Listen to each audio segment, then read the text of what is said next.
"Ma'am, I'm going to need you to step away from the register and open your bag." Special Agent Renee Castillo set her basket down slowly. 2 boxes of pasta, a carton of eggs, a gallon of milk. Nothing that should matter to anyone. She was in old jeans and a faded college hoodie, hair pulled back, no makeup. A canvas tote slung over one shoulder that had seen better years. 10 minutes ago, she'd helped an older man reach a can of soup off the top shelf and waved off his thanks without a second thought. Nobody in that store had looked at her twice. That was exactly the point. She'd been standing in this exact checkout line on and off for 11 days. "Is there a problem?" Renee asked, voice even. The cashier, a young man named Tyler, wouldn't meet her eyes. He glanced instead toward the service desk, where a stocky man in a name badge reading manager was already walking over, wiping his hands on his apron like he'd been waiting for a reason to. Store manager Doug Prentice stopped at the end of the register, arms crossed, looking at Renee's basket like it was a crime scene. "Card declined twice this week," he said. "That's not a coincidence to me. There must be a mix-up with my bank," Renee said. "I can call them right now." "Sure you can," Prentice said, letting it hang there. "Or maybe you're one of the ones we've been having trouble with." He said it loud enough for the people in line behind her to hear. Renee felt the eyes land on her back. She kept her hands visible, resting on the counter, the way years of training had taught her without her ever having to think about it. "I don't know what you mean by that," she said. "I mean," Prentice said, stepping closer. "We've had a rash of fraud running through self-checkout the last 2 weeks. Fake cards, switched barcodes, coupon scams. And funny thing, you've been in this store almost every day for a week and a half.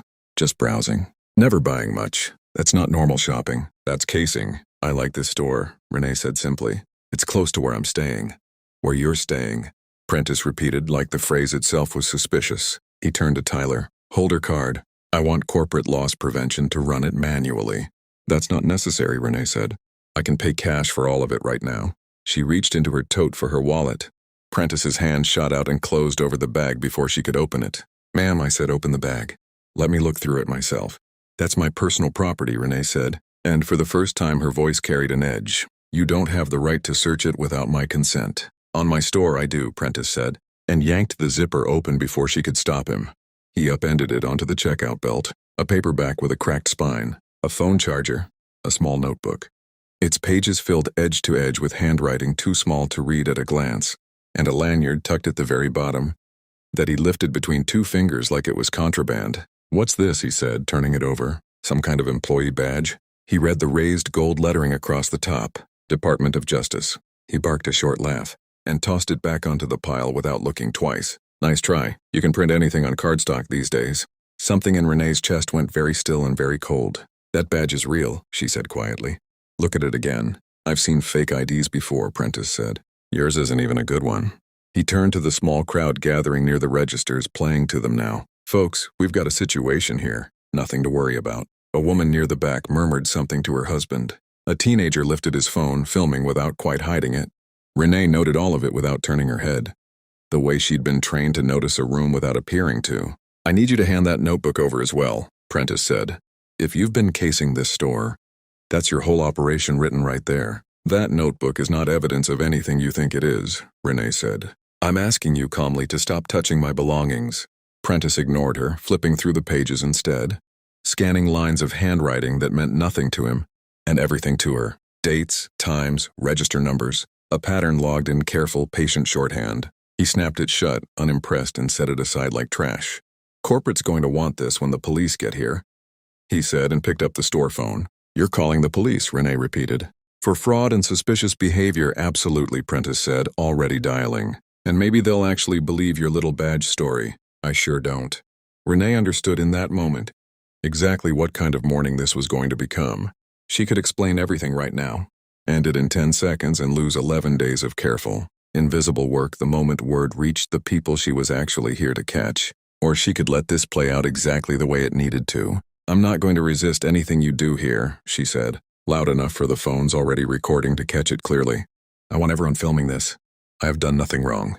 "Smart," Prentice said, smirking, and set the store phone down only to pick up his own. "Security, get up front. We've got someone refusing to cooperate." While the police were supposedly on their way, Renee did something Prentice didn't understand the meaning of. She reached calmly into her jacket, retrieved a second phone, small and unmarked, and pressed a single button she'd been trained to use only once in a case, only when it truly mattered. Prentice noticed Calling your lawyer? He said, almost amused. Won't help you here. Not my lawyer, Renee said, calm as still water. My team. 4 minutes later, without sirens, 3 unmarked black SUVs pulled into the lot at once, boxing in the front entrance.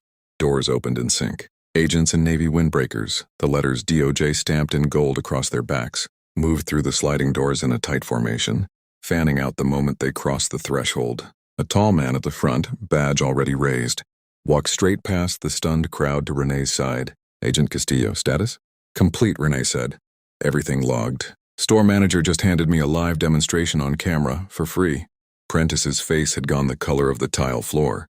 Wait, what? Who are you people? The lead agent turned to him unhurried. Special Agent Castillo has been building a federal case against organized fraud running through this store's self-checkout system for the past 11 days. Every transaction you flagged as suspicious was her, documenting the scheme in real time. That notebook you called worthless evidence is now Exhibit A. That's Prentice started and stopped, because there was nowhere left for the sentence to go. You had a real Department of Justice credential in your hands 10 minutes ago, the agent said, and you called it fake because it was easier than believing a woman in a hoodie might be exactly who she said she was. I was just following store protocol, Prentice said, voice cracking. Your protocol, the agent said, is the reason this took 11 days instead of 1. Every fraudulent transaction, Agent Castillo traced ran straight back through registers you personally cleared without a second look, while you spent the same week harassing regular customers who didn't fit whatever picture you'd already decided on. 2 agents stepped forward and turned Prentice around, cuffs clicking into place with a cold, ordinary sound that felt enormous in the silence of the store. He didn't fight it.